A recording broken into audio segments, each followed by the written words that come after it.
So for all these problems in the test, I'm going to give you a graph of the function. And look, if it's a function that's a polynomial to the third power, that means there's three possible unique zeros, right? And if the graph crosses at three places, you actually don't have to do any special math here. -5 is one of them. Oh, actually you do, because look, we can't tell exactly what these other ones are, right? They're somewhere between, this one's between 1 and 2.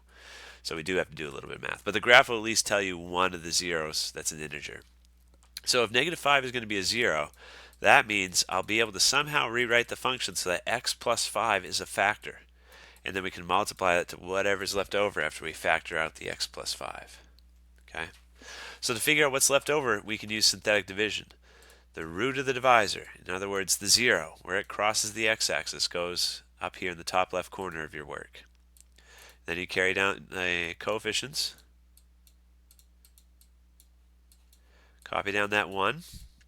-5 times 1 makes -5. Add the columns.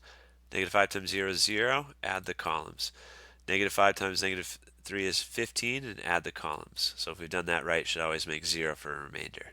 So it started with x to the third, but we divide it, so we shrunk the powers. So it's now 1x squared plus 0x minus 3.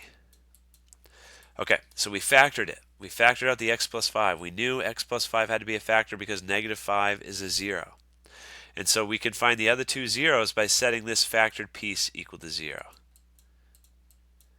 And if you set that equal to 0 and solve, you want to add that 3 to both sides. And then take a square root to cancel out a squared.